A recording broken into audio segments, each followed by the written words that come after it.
Vande Mataram, BJP जिंदाबाद, नरेंद्र मोदी जिंदाबाद।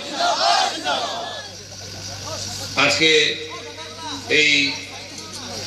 प्राइवेटेर जे सभा এটা কোনো জনসভা নয়। আমাদের বহুদিনের ইচ্ছা ছিল এখানে যে হৃদয় বিদারক ঘটনা ঘটেছে, আমাদের দুজন সন্তানকে আমরা হারিয়েছি, তাদের প্রতি শ্রদ্ধাঞ্জলি সভা করার আমাদের ইচ্ছা ছিল। সেই সুযোগ আজকে আমাদের কাছে এসেছে, তাই দাড়িভিটের এখানে এসে গ্রামে মাঠের মাঝখানে আমরা এই শ্রদ্ধাঞ্জলি সভার আয়োজন করেছি। এর আগে আমরা ইসলামপুরে করেছিলাম, মানুষের যে ক্ষোভ, যে দুঃখ ছিল সেটা প্রকাশ হয়েছিল। আজকে সেই চোখের জলকে শ্রদ্ধাঞ্জলি আমরা দিয়ে তারপর রাজেশকে সম্মান জানাচ্ছি। তার মায়েরা যারা সন্তান হারা হয়েছেন উপস্থিত আছেন, তাদের প্রতি আমি প্রণাম জানাচ্ছি। আপনাদের সন্তানদের বলিদান এই এলাকার মানুষের ঘুমকে ভাঙিয়ে দিয়েছে, লড়াই করতে শিখিয়েছে।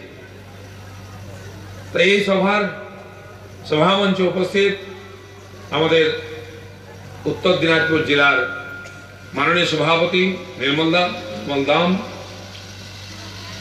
যিনি অখণ্ড দিনাজপুর জেলার কন্যা, এখন দুই জেলা দক্ষিণ দিনাজপুরের বালুরঘাটের আমাদের প্রদেশের সাধারণ সম্পাদিকা দেবশ্রী চৌধুরী, আমাদের এখান থেকে দিল্লির প্রতিনিধি হিসাবে নির্বাচিত হওয়ার জন্য লড়াই করছেন, তিনি উপস্থিত আছেন। আমাদের এই লোকসভার পালক অজিত দাস, প্রদেশের সদস্য বিশেষভাবে নির্বাচন দেখতে এসেছেন প্রদীপ মিশ্র, আমাদের এই জেলার প্রাক্তন সভাপতি, রাজ্যের সহসভাপতি ছিলেন গোপেশ দা, আমাদের অভিভাবক পিছনে বসে আছেন, একদম পাথরের মতো পিছনে সবসময় দাঁড়িয়ে থাকেন আমাদেরকে আশীর্বাদ দেওয়ার জন্য। অন্যান্য আমাদের মায়েরা, সর্বোপরি এই সভায় যারা ব্যাপক সংখ্যায়